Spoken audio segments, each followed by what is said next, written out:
have a nice dialogue here. All All right. right. Greetings, everyone. Welcome to Ubuntu Global Dialogue, where we discuss things pertaining to us, to Africans and Africans in the diaspora. With us, we have a guest, Patrick, Mr. Patrick Chukwudike Okpaleke. Say it. Okpaleke. Okpaleke. Okpaleke. Okpaleke. Yeah. All right, welcome. Good to have you. And I have my colleague. All right, Dr. Paul Easterling. We have some questions for you regarding what you think is happening in Russia, Ukraine, how this impacts Africa. Because as Africans, we know that it's important for us to look at things from that lens. And we are hearing some things and seeing some things that are worthy of a discussion. Let me start off by asking you, what you think is happening. What is happening on ground? And based on your scholarship, based on your observation, how is this directly impacting the continent? Patrick. All right, thank you very much. I really appreciate joining this dialogue today. And it's interesting to know that we'll be discussing the ongoing conflict between Ukraine and Russia from the African perspective. And that's a very critical one for us as well. Well, to answer your question, I think you must have to forgive me because we're coming from the history background where there are so many lessons to learn from what is going on right now. What we see happening today has a deep root. The root is simple. Just like human beings, countries behave almost in similar fashion. We always want to, extend influence. We always want to dominate. We always want to grab things. And in international context, might is right. You see, to get a better understanding of what is happening right now, we need to go back towards the end of the Second World War and then, the Cold War era. We saw how after Europe was devastated as a result of the Second World War, so many European countries, they became so broke. And we saw America coming to their rescue through the Marshall Plan. The Marshall Plan was an economic diplomacy that was used not just to resuscitate some of these countries, but also to lure them towards the Western angle. And you may want to also remember that during this period of the Cold War, for which Africa also was like a theater, where several proxy wars were fought, particularly in the Congo area, right? So you see that we have a bipolar system. That is to say, the bipolar power is the USA and the USSR as at then. So these two opposing influences had a sort of ideological warfare where they wanted to dominate the world after we had some sort of, upturn in political powers around the world. But then Africa actually aligned herself under the NAM, N-A-M, that's a non-aligned movement, where theoretically that was Africans' perspective. But in practical terms, Africa cannot be said to have, been non-aligned because we found that during this period, there was so much influence of soft power, where most of the countries, particularly USA, gave technical aid, financial aid, and what have you to Nigeria. For instance, the UNN, that University of Nigeria, was actually established by some form of grant gotten from America. And then we also have Russia, on the other hand, who was also trying to infiltrate Africa from every corner. There was a whole lot of things that happened there because we saw countries like Angola, whose independence came after, the UNITA and the other parts had so much, issues.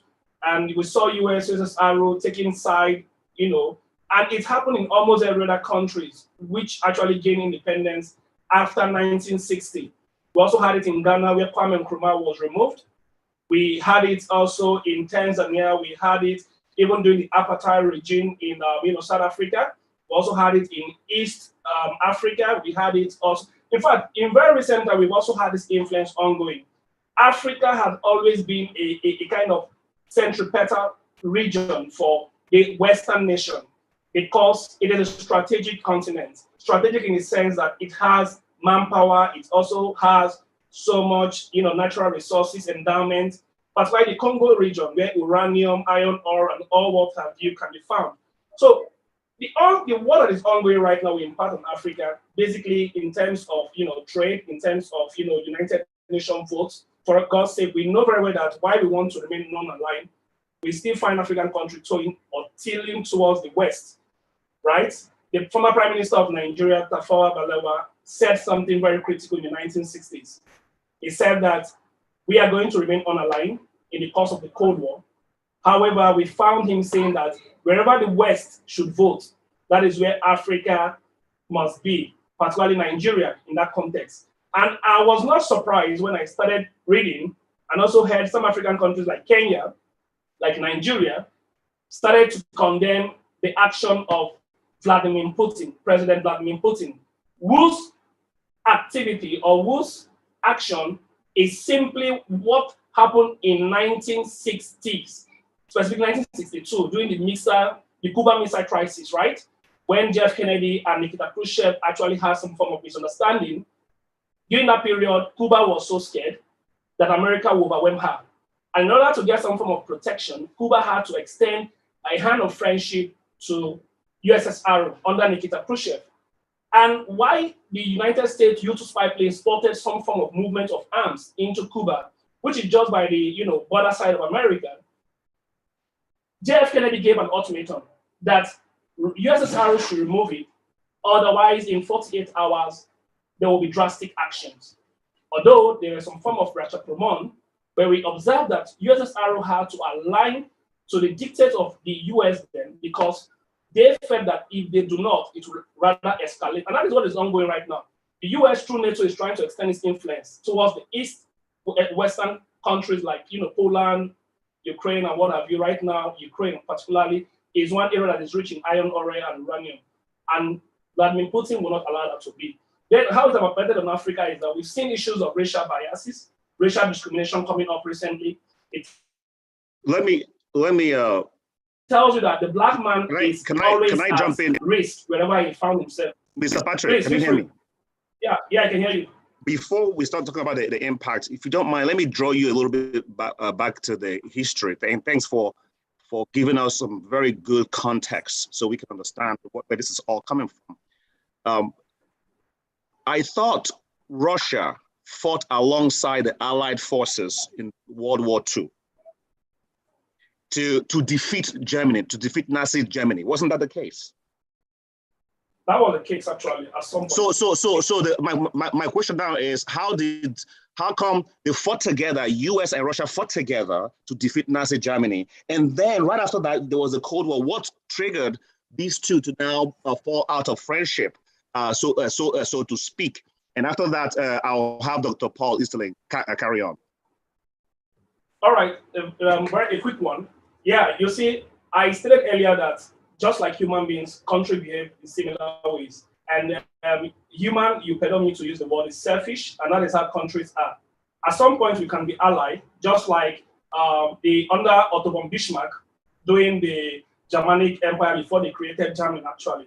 You saw where Otto von Bismarck had an alliance with Austria-Hungary then to, get some form of region under Denmark. And by 1864, they actually fought Austria because they felt that Austria should have no claim to that land. And then we saw how subsequently people go into alliances, and then along the line, when their interests become in different positions, there's likely to be some form of quarrel. Now, in the case of the US and USSR, yes, Russia fought alongside the Allied nation to defeat Nazi Germany. But then when most of the countries in the West, in Europe, actually suffered massive economic setback, the United States actually started giving us aid. And by so doing, they started to incorporate these countries into the capitalist system, which was in sharp contradiction to the kind of, communism or socialism as Russia had portrayed. This basically was one of the defining factors that brought about, this sort of Cold War between the USSR was then and the United States. ideological conflict. The fact that we must allow capitalism, democratic principles to flow, and the other side is saying, no, capitalism is not the ideal thing to follow, but rather socialism or communism.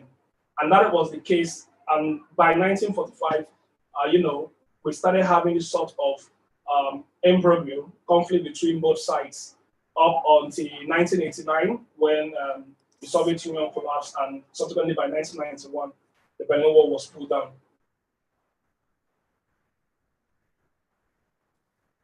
All right, how are you doing today, Patrick? Oh, thank you, Mr. Paul. Pleasure meeting you. Pleasure meeting you as well. So it seems in these conflicts that Africa seems to be simply a breadbasket for these larger European forces to battle. Africa has provided resources for the war in terms of manpower and mineral wealth, and as well some of the battles have been fought on the African continent. But what is Africa's actual place in this war besides being a breadbasket for Europe to pick out of for its own uses? All right, just to be sure, I think you're asking Africans' position in the ongoing war. Yeah, and given the history that these wars are kind of fought with the interests of Europe and Europeans in mind, rather than the interests of Africans. All right. So thank you very much. I think first and foremost, we need to understand that Africa have always been a kind of how do I put it? Africa has always been a kind of region where the West, that's Europe, America, always, depend on manpower. I can take you back to the years of the transatlantic slave trade, right? Where several Africans in their millions were, taken into the New World and Europe for the cultivation of, cotton and what have you then. And it appears that Africa is yet to learn her lessons. Now, let me tell you something. You see, presently Singapore, for instance, when you go through Lin Kuan Yew's book, From Third World to First World, you'll see that for a continent or a country to be great, you need to be able to manage some of your situations without relying on external influence. I believe you get up to that point. We've seen this happen with Japan. Prior to, this era, Japan had to lock herself up for 200 years. Japan learned very fast when Matthew Perry in 1853 came with the gunboats, threatening Japan to open up so that they can conduct trade. We've also seen this with China. China have become one of the superpower based on our economic influence. But then in the case of Africa, despite our experiences during the transatlantic slave trade, despite our experiences during the period of the Cold War, and very recently, African leaders are yet to learn lessons from history. We are yet to understand that we cannot continue to depend on the West for aid. We cannot continue to depend on the West for one form of assistance or the other, because by the time you depend on the West for aid, for assistance, definitely, you could tell you want to do their biddings. And that is why I said initially that even though African countries have actually said they are non-aligned, they are neither here nor there, but we still see in practical terms that they definitely belong to one bloc, either the NATO bloc, the Warsaw Pact bloc, because of what they think they can gain from this more powerful or first world country.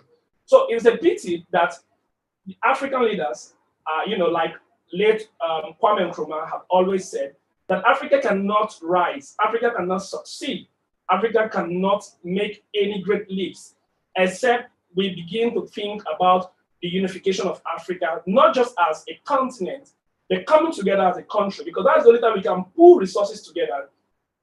By way of pulling resources together, we'll be able to match up with the Western influence. When you read his book, Neocolonialism at the Last Stage of Imperialism, you'll get to understand some of the dynamics which Kwame Nkrumah highlighted in that book. Thank you. Thank you very much. What are the what other challenges does this present for the continent of Africa? And speaking primarily as 21st century challenges as we're going into the century, what challenges does this present that might not have been presented in the first two European conflicts? All right. Yeah, there are a whole lot of challenges. First is the fact that I'll look at it from the cultural angle. By cultural angle, I mean in terms of education. I don't really have the figures. I'm not too good with mathematics, but I can tell you for sure that we have a whole lot of African students scattered across Ukraine and Russia. And because of this ongoing conflict, we have seen them trying to get across the border. And very recently, some of them have been evacuated back to African countries. So it means for now, their education is paused for a while. And, you know, on the other hand, trade. Trade also is one other challenge we're having right now. Although it has not been a balanced trade, Africa has never been engaged in a balanced trade. That is one thing I've come to realize in the course of my research. Right from the days of colonial rule, for instance, where the colonial masters, in the case of Nigeria, Britain, brought a halt. You know, the transatlantic slave trade was stopped. The trade in humans were stopped. And they introduced what they called the legitimate trade, in quotes, legitimate. And the first question I asked is, what is legitimate about a trade that the Brits are actually the ones who fix the prices, who decide where you sell, and to whom you should sell to? So the question mark there is, what is legitimate about this trade? Nothing.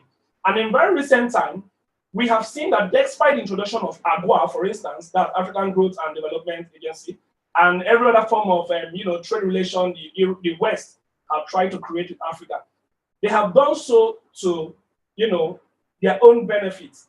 I'll give you an instance. In Sochi in 2019, there was a kind of African summit, right? Where Russia was trying to see how it can also have some form of soft power influence on African countries by way of involving in trade. Now, you can imagine where Russia is importing into Africa about close to $9 billion worth of goods and services every year. And in return, African countries are only able to, give out $2 billion worth of goods and services. So that is not a balanced trade. And it means that since the conflict is ongoing, whatever little trade exists between some of the countries in Africa and these two sovereign countries, Ukraine and Russia, has more or less been affected right now. On the other hand, we would have expected that because Russia has cut supply to most European countries, in terms of oil, crude oil, gas, we would have expected that countries in the Gulf of Guinea like Nigeria, Angola, those that are endowed with oil, will start making good profits from the sales of oil. But that seems not to be the case because, one, most African countries lack the technology to refine these products. So most of the multinationals that are in Africa who refine these products, they do so at their own pace. They tell you what they explore, they tell you what they have been able to refine. And at the end of the day, we are still losing. So that is more or less some of the challenges for African countries in terms of the warfare. Thank you.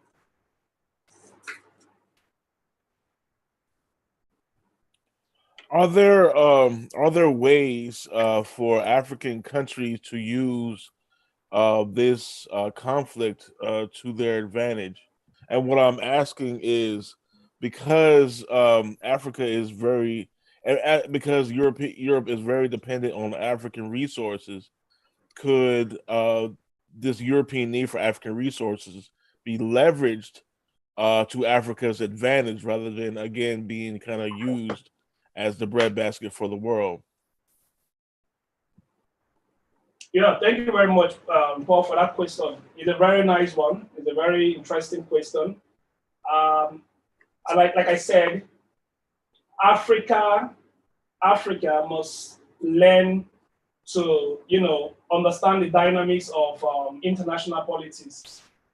I'm so sorry to say this, but I think most of the African leaders are yet to learn from the lessons of history. You see, you just asked a very important question. How are we going to leverage on this war that is ongoing in Europe to our own advantage? But then the truth remains that why Africa must have been granted political independence, many countries in Africa are still dependent economically. You see, you'll get to understand this better when you read the work of Kwame Nkrumah, Neocolonialism, the Last Stage of Imperialism. Kwame said that this time around, colonialism is not going to be by, coercion, by duress. Rather, it will come in a very subtle yet effective form. The multinationals are there. They will continue to ensure that Africa does not get off from the apron strings of the Western countries. How do you talk about taking advantage of a conflict when most of the Francophone countries in Africa are still tied to the apron string of French government? Every year, billions of dollars, basic decisions, very critical decisions are being made in most of these Francophone countries based on what happened in France. And even in British West Africa, for instance, we still have big nationals, multinationals rather, who are being used as a platform, a medium to, influence the economic decisions that are made in most of these countries. And until we get ourselves detached from the stronghold of the West, I don't see any way Africa can take advantage of the ongoing warfare. For God's sake, I'll give you an instance. I'll give you a very quick instance. You see, because we lack the technological know-how, we lack the scientific medium to transform raw materials into finished products. We'll continue to lean on the West. I said earlier that up until this point, Nigeria, for instance, still exports her crude oil to be refined outside, right? And then we are talking about a zone, for instance, in West Africa, is a littoral area. Most of the countries, they are littoral, close to the Atlantic Ocean. And they produce almost virtually the same produce, like agricultural produce, pineapple, orange, what have you. And when every one of them take this produce to the international market, there will be a glut. And then when there's a glut, the West decides how much to buy. Otherwise, you go back with your produce. So you see, we are here to understand that until Africa themselves formulate some form of strategy to help themselves, they will continue to be at the mercy of the West. So for me, I think the war that is ongoing have more of negative impact for Africa than positive, because Africa would hardly find a way to take advantage of it. Rather, we just see countries like Nigeria. The last time our president made a statement, the Kenya president made a statement condemning Putin's action, what is going on. But then we've not been able to strategize to see how we can actually take advantage of the war that is ongoing right now. That is why Africa is still where it is, because we do not have leaders that are very ideological, leaders that can drive ideas, that can take advantage of situations like this, just like many other parts of the country are doing, right? And it appears that we will continue to rigmarole. That is it. Just so we clear up a few things. Thank you. I hope, can you hear me? Yep. Yeah, I can hear you. Yeah, I trust we are not in any way, shape, or form espousing war or trying to take advantage of people who are going through war. I think, Patrick, what I'm hearing you talk about here is really how can Africa help by being able to push out its oil to help the world, and thereby benefiting from that process, not taking advantage, quote unquote, of the war. I believe that is really the sentiment behind your response here. I like for us to go back a little bit about what's happening to the Africans on ground in Ukraine, because the Ukrainians are escaping Ukraine. Africans there are also escaping Ukraine. But what we have seen is the Ukrainians themselves, who are being targeted by Russians, are being invaded by Russians, are doing almost the same thing that that are done to them to Africans by preventing Africans from escaping, by giving preferential treatment to Ukrainians over Africans who arrive at the border, who arrive the train stations first and reserving those seats for Ukrainians. And to me, I just see a hypocrisy in this. And I will think that this is a time for human beings to come together and help each other out. But it appears to me that in times of war, when we have pressure, is when our true colors come out. Can you speak on that a little bit? As far as this is almost like a European supremacy positioning playing out, even by the Europeans that are being oppressed. Please speak to it if you may. All right. Yeah, thank you very much for that question. Yeah, I need to say something very fast, and that is the fact that what we see happening what we have seen happening in Ukraine, that the racial discrimination, even in the midst of the warfare, is something that has a very deep root.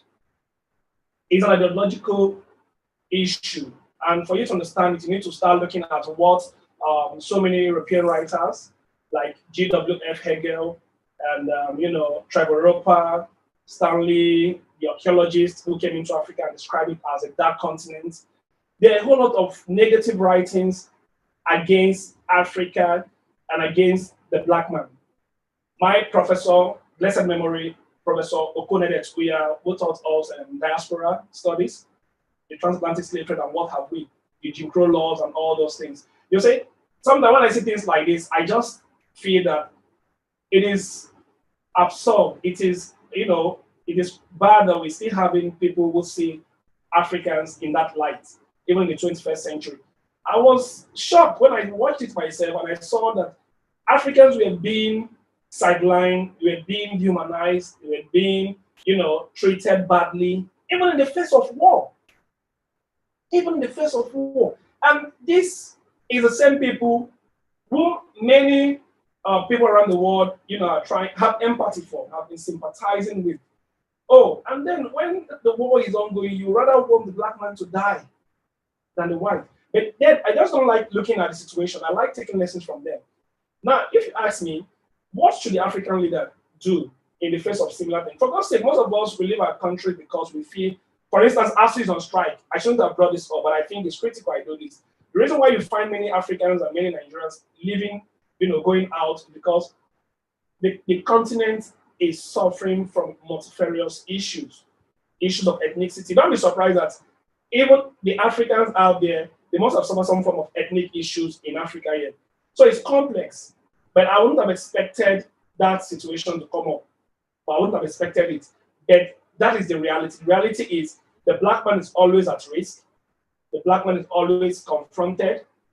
And until we begin to look inward to see how we can actually help ourselves, how we can actually put ourselves on a good footing, then we'll continue to have such, scenario everywhere in the world. It's a very pity situation, and I feel very, very sad that African brothers were treated in that light. But then let me say something before I end up. I would have expected a kind of uniform action, a kind of uniformity amongst African leaders. That's very critical. You see, when you have divergent opinion, when you have divergent front, divergent view, it brings about disaccord. African leaders should have actually come together under the platform of the AU, for instance, and react swiftly to that. But we didn't see any such. So it means that there's a lot of things for us to learn. And that is one lesson I'll take away. African must start to look inward. Thank you very much. Yes. And I think this racism that we are seeing is widespread.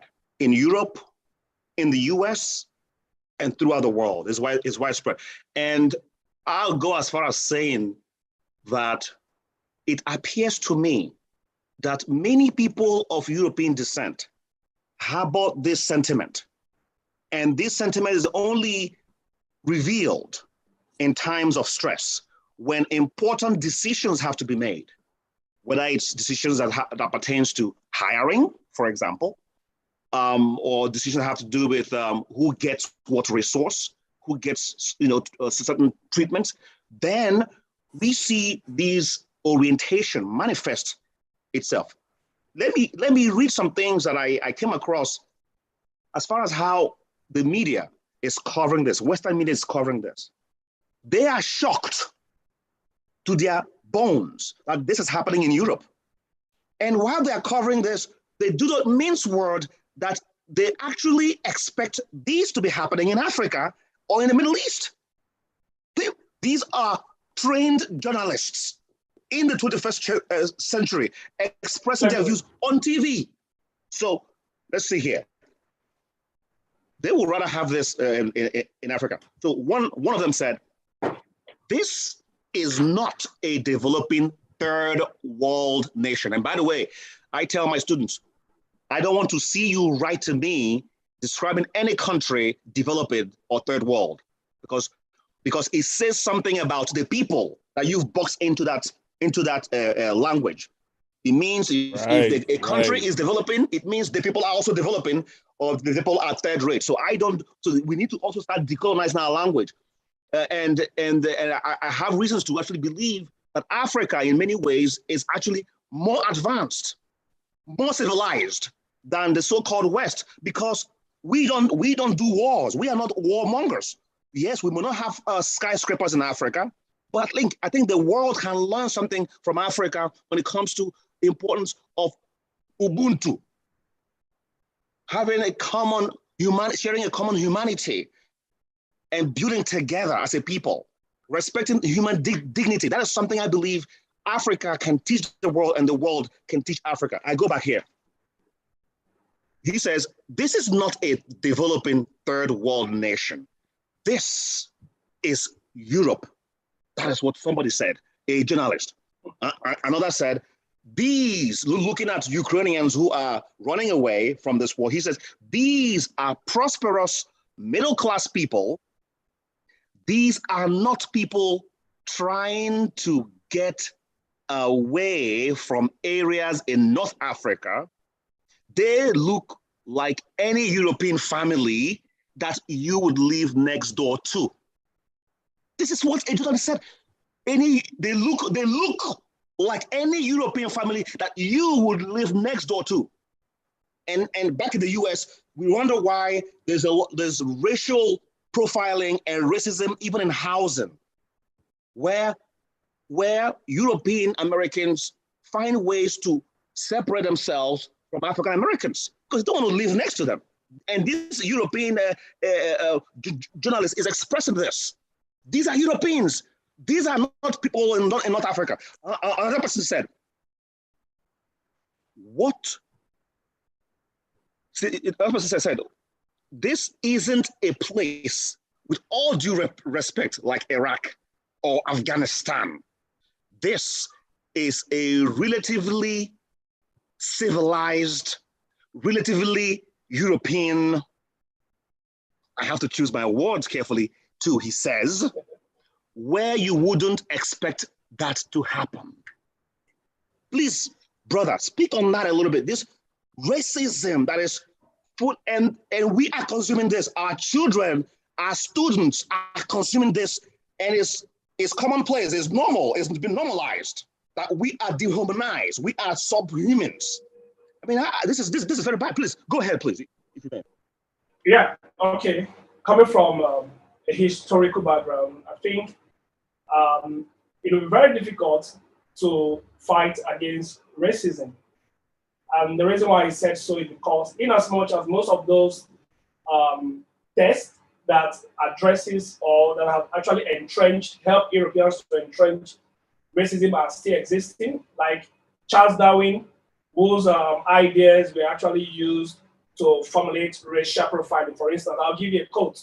Charles Darwin, while observing the human evolutionary ladder, placed the black man, the Negroid, right? One of the races in the world, the Negroid, at the bottom rung, and then placed the Caucasian at the top, and then other races in between.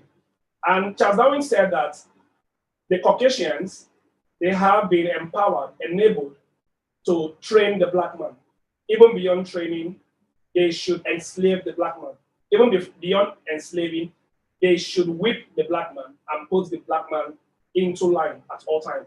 And you see, many other philosophers during the 19th century came up to further expand this idea. Like I said, W.E.B, Hegel, one of the finest European historian and philosopher, said that civilization started from the West and to the East.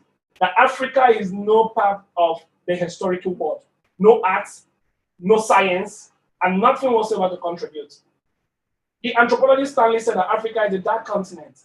And Trevor Roper, a distinguished professor in Oxford University, when the student asked him, when are we going to learn some histories of Africa? And he said that darkness is not a part of historical studies. Darkness is not a part of the study of history. Rather, what you have in Africa is the history of the Europeans and the history of the Arabs. Now, you see, this whole ideologies, this whole narrative have formed a very strong cloud. And many of these Europeans have come to read, learn, and imbibe some of these ideas. And it becomes very difficult for you to change them. Very difficult. In the case of America, for instance, by 1861, the great Abraham Lincoln actually engaged the South to stop slave trade. But the South will not have it so. And that led America to what? The American Civil War in 1861 to 1865, right? But then even after that, we saw that in the dawn of the 20th century, by 1901, thereabout, we started to have issues of Jim Crowism, where there was so much segregation for the whites and people of color. And it lingered even up to the 1960s when we have the civil rights movements, right? And then you see that even Martin Luther King, with a joint force from Malcolm X, actually had to fight against racial profiling on many aspects. So it's not something that started today. And these ideas have kept being transmitted from one generation to the other, even though there are some form of exceptions, but we've continued to see it. But then, let me also bring us back home in Africa. Outside the issue of racism, don't think that even Africa ourselves, we have an issue we should address. You talk about the Ubuntu principle, a very strong philosophical ideology. But in recent time, have Africans actually aligned themselves to Ubuntu, which is very simple. I exist because you do, and you exist because I do. You see the issues of xenophobia ongoing in the southern region of Africa, where South Africans are actually almost every time out to kill their fellow black men because they feel that the black men or their brothers are the problem. Forgetting the fact that in South Africa, for instance, even though apartheid regime came to an end and independence were granted, right? 60% of the economic activities in Africa is being controlled by a minority few of white people. These are some of the issues we should talk beyond the issue of racism. Even in Africa, we have ethnicity. For instance, in Nigeria, before you get a job, you must know somebody from your tribe or your ethnic group, and sorry to use the word tribe. In everywhere around Africa, you must have that issue. Look at what is happening today in Ethiopia. Look at what is happening in Eritrea. Look at what is even happening in Nigeria. You know, the issue of ethnicity is far more troubling for me, personally, as a Nigerian, as an African, than even the issue of racism. I can condone racism to some extent, but I cannot condone ethnicity, bigotry, even on the African soil. So that is why I said earlier that we need to do what? Look inward. We need to look inward first. We must set our path right. We must address personal issues that affect Africans before we cannot confront the issues that is affecting Africans outside. And I think by the time we start doing this, we'll start to address the issue of racism. Thank you. There is no doubt, Dr. Paul. Before you come in, there's no doubt that we have work to do. Obviously, in the U.S., we still have lots of racial tensions, but we also know there's issues within the African American community. But I think it's also very important, though, that we separate these two issues and make sure that we are not conflating them, so that people who are responsible for perpetrated racial crimes say, after all, you guys are killing yourselves anyway, right? Of course, we know we have issues to deal with in Africa, issues to deal with in the African American community, but we are not going to exonerate Europeans who perpetrate racism as well. So those two issues, I think, we have to handle them correctly. And you're absolutely right. we should practice what we preach. I believe Ubuntu is an African philosophy which we have abandoned. In fact, we launched Osiri University saying that even Africans themselves have forgotten their rich history in education, their rich history in business, in science, in innovation, their rich history in spirituality and in Ubuntu. We are trying to remind Africans to go back to those ideals. So thank you for reminding us to do just that. Dr. Easterling, do you have more questions to ask before we move on? Yes. I would like to put this loaded question, and I know it's early in the conflict to tell, but in your professional opinion, do you believe that what's going on between Russia and Ukraine is a prelude to a third world war? All right, Dr. Paul, thank you very much. Well, let me say I'm not the prophet, but then as a historian, I can actually, make some analysis based on history. And, see, what is going on is like, for me, is a cyclical history. Cyclical in the sense that sometimes history repeats itself. But then somebody said history does not repeat itself, but idiots actually repeat history. Now, you may want to recall that in 1939, when Adolf Hitler began to exhibit this irredentist ideology of trying to recover the Germanic-speaking people in the Rhinelands and other regions close to Germany. They started by invading this region. And then the then Prime Minister of UK, Chamberlain, actually had a meeting with other allied members, and they gave concessions to Adolf Hitler. The concession was, okay, fine, you've invaded this Rhinelands, you can have it. They thought that was going to solve Adolf Hitler's agitation. However, Adolf Hitler was out for something else. And for me, what I'm seeing right now is almost taking a similar pattern. The reason is simple. Remember in 2004, Russia invaded Georgia when Georgia began to contemplate joining the NATO, right? The North Atlantic Treaty Organization. And by 2014, we saw Russia actually engaging Ukraine over the issue of Crimea. I've always maintained this ground. Countries are like human beings, very selfish, wanting to expand, in as much as you have what it takes to crush the other person. That's why I said the international system is anarchic in nature. Now, Russia is trying to protect an interest. You cannot have a country that is at the pole of the world, the world is spherical, and it has a very cold temperature, which sometimes you have ice almost all the rivers up there, except for the region Crimea, which can give Russia access into the Dardanelles and Bosphorus, that's the Caspian Sea, so that they can conduct international trade, right? And for Putin, Russia thinks that Ukraine and many of these Slavic-speaking countries are still part and parcel of the Soviet Union. Before, the collapse of Soviet Union in 1989, they were one, actually. And you cannot have Ukraine thinking of joining NATO, because, of course, the moment they join NATO, it means American influence have extended up to that point. So, for me, I think that except they have a very serious dialogue between Russia and the US, I think Putin is trying to play a game, brickmanship game, a game theory anyway, brickmanship game. He's trying to get US to enter a kind of formal agreement with her that, okay, stop the invasion and Ukraine will never be a part of NATO, because already the US already have Poland, and Poland is another critical region very close to Russia. But Putin is trying to use this as a template, a litmus to test if the US reacts. I think a particular scientist said that there's a possibility for a third war.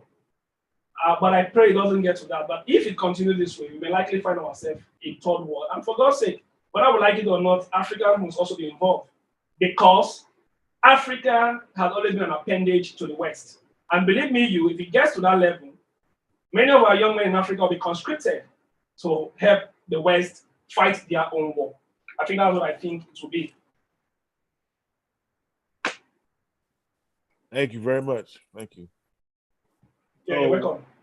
So let's spend some time talking about how to move forward. And I have my ideas, and I, at the risk of sounding naive, I believe strongly that the Ubuntu philosophy is really what we need to heal the world. One of our ancestors, W.E.B. Du Bois, said, "The cause of war is the preparation of war." I have never seen Africans prepare for war the way the West and the East now, you see China and Japan in the world wars, or Russia and other people prepare for war. Never seen that before. And I think W.E.B. Du Bois is right, because you are not going to spend all that money. I mean, we spend more money in the military in the US here than in education, right? You're not going to spend all that money preparing for war and not, find an outlet for it. So the cause of war is the preparation of war. You also talked about Africans on paper being non-alliance to countries that are fighting war. I think that is the correct approach. But I think we should stick to that in principle and also in action. We should be the ones to say, hey, look, we need to preserve our lives. We need to preserve our world. We need to live in peace.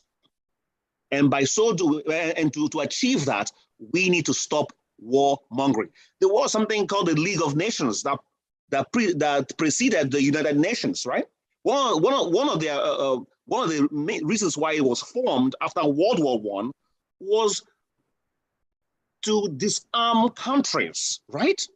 They wanted to disarm countries, but because of trust issues, countries couldn't disarm themselves. I think we need to get back to that idea of disarmament so that we can no longer be in a place where we are constantly preparing for war and warring at each other. What are your thoughts on that? Again, I may sound naive, but I think that would be the way to go if we can begin to disarm. And I cited W.E.B. Du Bois, but we also have our ancestors like MLK, Martin Luther King, who came in very strong opposition to war. Muhammad Ali also came in opposition to wars. So I think that would be, some people will say, okay, you have to have war in order to prevent war. But history doesn't say so. Again, I'd like to get your response on this before we close. Yeah, thank you very much. I really appreciate it. Yeah, so you see, the cost of war, like you said, is the preparation of war. And I believe that war is very costly, but peace is cheap. And I also like to chip in that in the pre-colonial African society,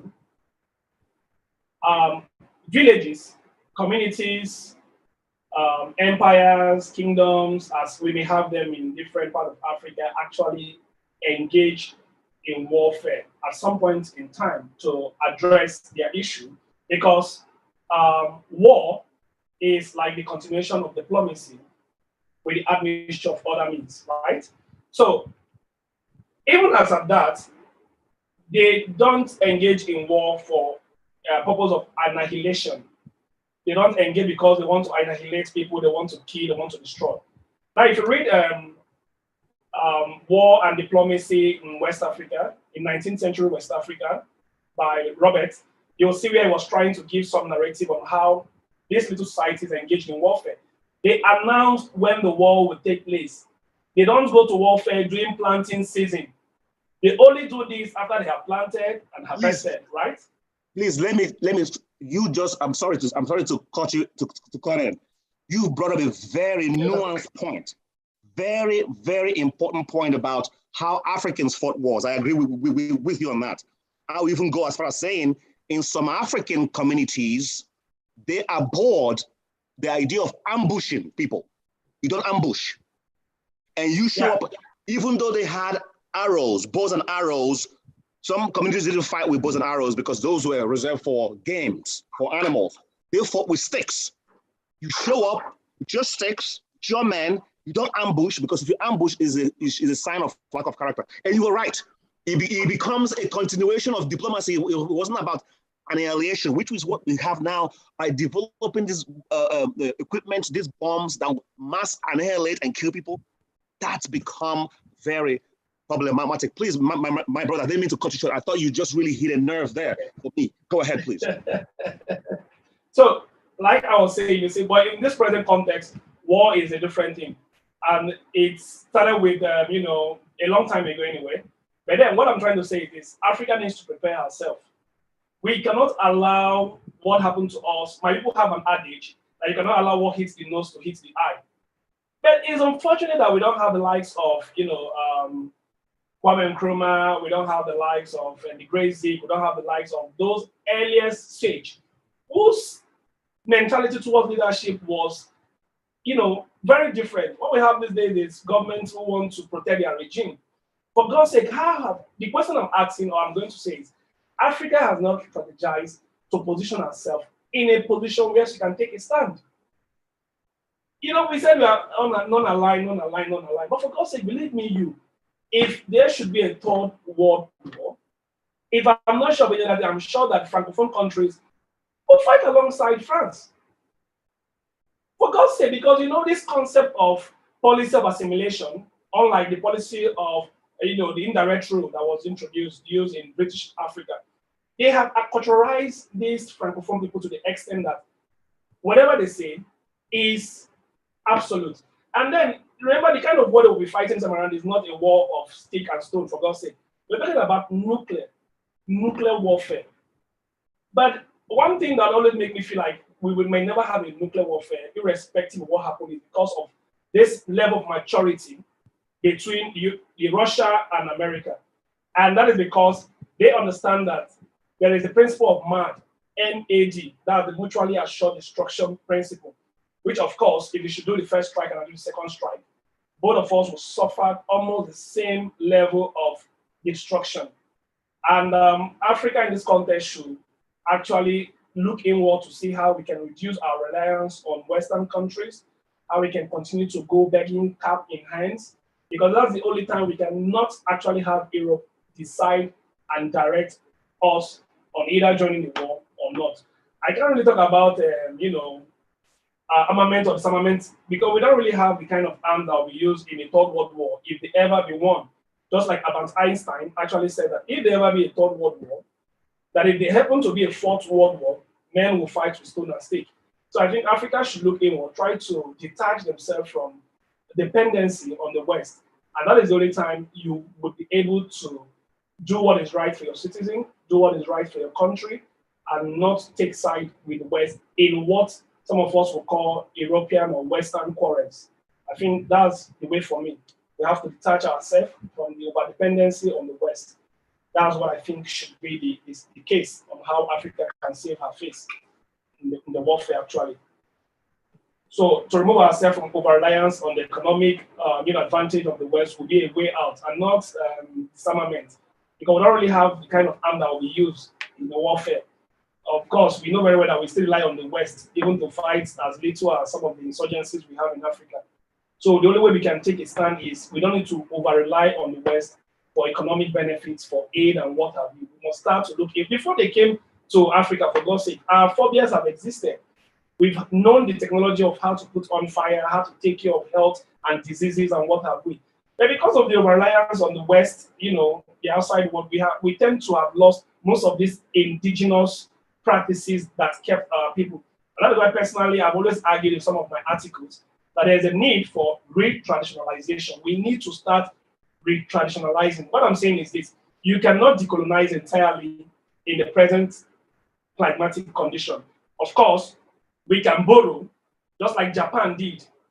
You must borrow, and when you borrow, you need to synthesize it, you need to blend it to fit in with your indigenous practices. And by so doing, you've been able to carve something unique for yourself. Until we start doing this, I'm sorry to say this, that Africa will continue to just be in the limbo. Thank you. Thank you. Dr. Paul, what are your last words before we close here?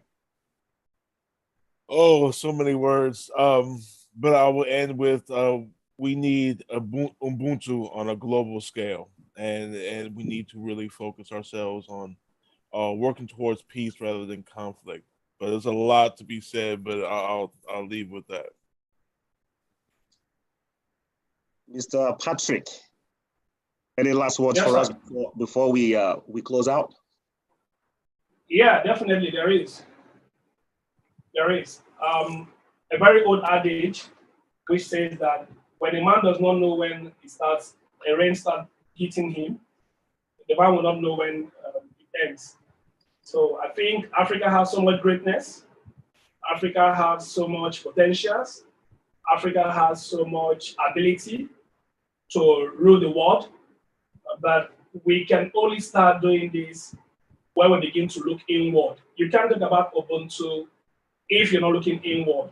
The self, you must try to look inward. And by so doing, I want to see a situation whereby we as the youth will start, transforming or changing the political system in Africa. Like Kwame Nkrumah would suggest that until we have united Africa, Africa will continue to perish. And political independence, for God's sake, has not really been independence at all. We still have so much of our African countries tied to the apron string of the West. And the only way we can do this is we need to start bringing up our indigenous, creativity. We need to look at how we can copy some of the countries like Japan. I really like Japan because they offer also many lessons. Natural resources that don't make a country great. I think Japan is a good instance in that regard. Rather, what makes a country great is strong institution over strong people. In Nigeria, for instance, we have stronger people than our stronger institutions. So I think Africa must look inward, start to tackle some of the issues before we can talk about excelling out there. Thank you very much. Thank you very much for coming. Just as a reminder, we have a Marvel program coming up soon. We're starting the first Saturday of April. Marvel is My African Roots, verified by experience and love. We have lined up 8 amazing African experts who are going to delve into African history, some of the things we discuss here that are not taught in schools, that we are not familiar with, and is open to all people. People from Europe, people from the US, Africans themselves can sign up for Marvel. You go to Osiri University /Marvel, MARVEL, to sign up for the program. I'm going to be learning a lot from that program, including opportunities in Africa. Let me end by sharing the words of Martin Luther King Jr., the great Dr. Martin Luther King. I want to say one other challenge that we face is simply that we must find an alternative to war and bloodshed. Anyone who feels, and there are still a lot of people who feel that way, that war can solve the social problems facing mankind is sleeping through a great revolution. And he went out to cite President Kennedy, who said on one occasion, mankind must put an end to war, or war will put an end to mankind. The world must hear this. I pray to God that America will hear this before it is too late, because today we are fighting a war. I think what he is expressing that is we need to try to move along those lines. And I appreciate what you said, Mr. Patrick. This idea of Ubuntu has to begin with us. We have to war with ourselves first. If we don't want any wars outside, let's begin by warring with ourselves to conquer our pride and conquer our own personal issues. I think if we do that, then we'll have created a better place. Thank you for sharing your wealth of knowledge with us.